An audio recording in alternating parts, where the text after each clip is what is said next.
Welcome classic rock fans to another episode of Classic Album Review, where classic albums are excavated and explored. And today we're looking at Futura by ZZ Top. ZZ Top possess what can only be described as a regional sound. A sound, of course, that's attendant with a certain iconography. Their music was once described by Billy Gibbons as sounding like four flat tyres on a muddy road. They evoke a simmering Texas blues with a very loose, grungy feel. The rhythm section just rumbles away, providing the perfect platform from Billy Gibbons' excellent guitar phrases to soar. Of course, it was the Eliminator album that caught everybody's imaginations here in the UK. That album went stratospheric. We were all enraptured by their music, those beards, the girls, and that car, of course, all wrapped up in those wonderful little vignettes that were standard MTV fare.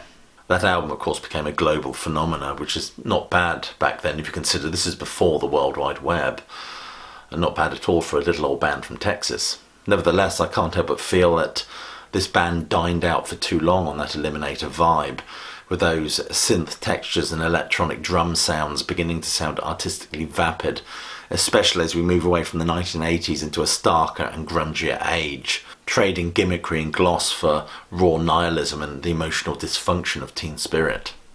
Albums are often described as a real return to form. It's become a very predictable part of the advertising blurb, but it's clearly an understatement here.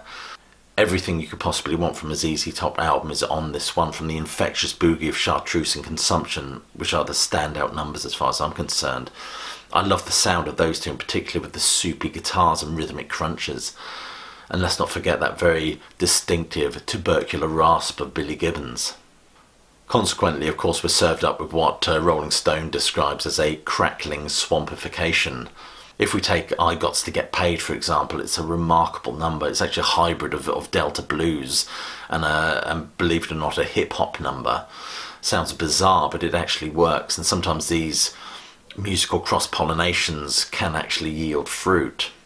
And this one is definitely one of those numbers. It clatters along like two skeletons copulating on a tin roof, giving some well-needed balls to the original whiny refrain from the hip-hop number 25 Lighters.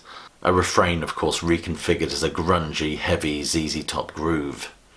I personally think the production values on this album are remarkable, and a call-out has to go to Billy Gibbons and, of course, the wonderful Rick Rubin. The sound fiercely captures the timeless quality of their music, there's no doubt about that. Of course, Rick Rubin fills a chair that would ordinarily be occupied by Bill Ham, the band's longtime manager.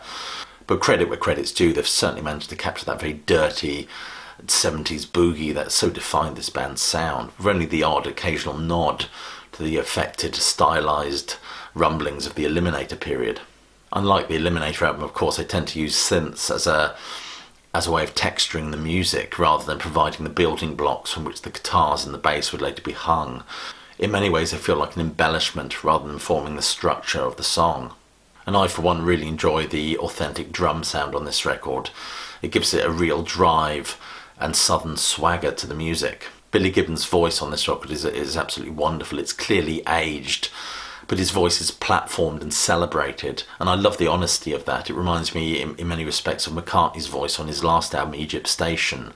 In fact, one critic has written, if I may refer to my notes, Billy Gibbons' gravelly growl has now withered into a gnarly strangled croak, almost primal in its ugliness. Far from hiding his ragged singing, Gibbons and Rubens have it battle the thick blasts of fuzz guitars throughout the whole album. On this record, there's lots of referencing to past glories that emerge as little guitar motifs throughout.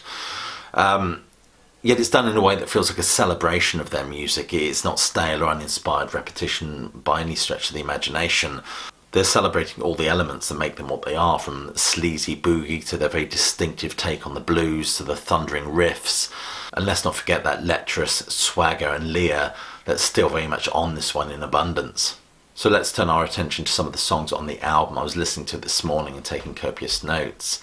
Apart from the wonderful Gots to Get Paid, which I've already mentioned, there is other wonderful standout tracks as well. Flying High, for example, sounds distinctively West Coast to me. Seems like a slight digression from their usual ZZ Top sound, but an interesting one nevertheless.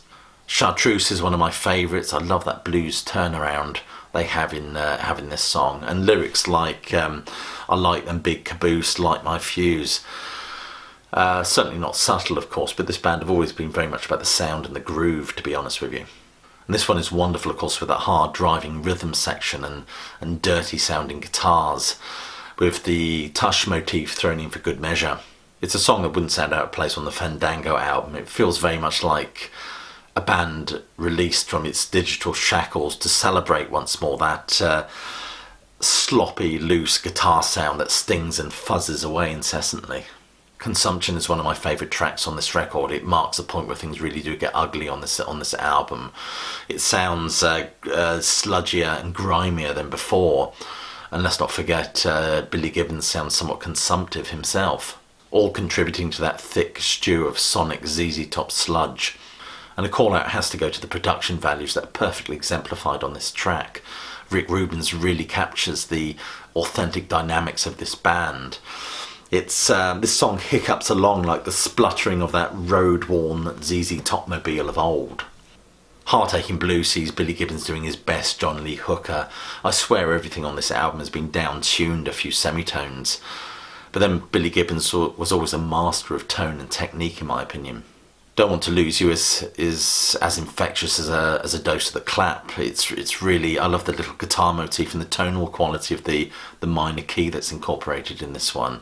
The guitar sound on this record is extraordinary. We have to, of course, doff our cap to Rick Rubens, as I've said before. And, of course, Billy Gibbons' voice sounds well and truly weathered. In fact, I'm not sure what sounds more gnarly, the guitar or his voice. This album certainly is a return to form. It's a return to that classic amalgam of distorted blues, garage rock and Texas boogie. It's a great record indeed. Anyway, you've been watching an episode of Classic Album Review. If you enjoy my musings on music, please do click like, subscribe and check that bell so you get notified of any future uploads. And if you're interested in supporting my channel or you're interested in extra content, please do check out my Patreon. So it just leaves me to say thank you for watching. Do stay safe and do keep listening.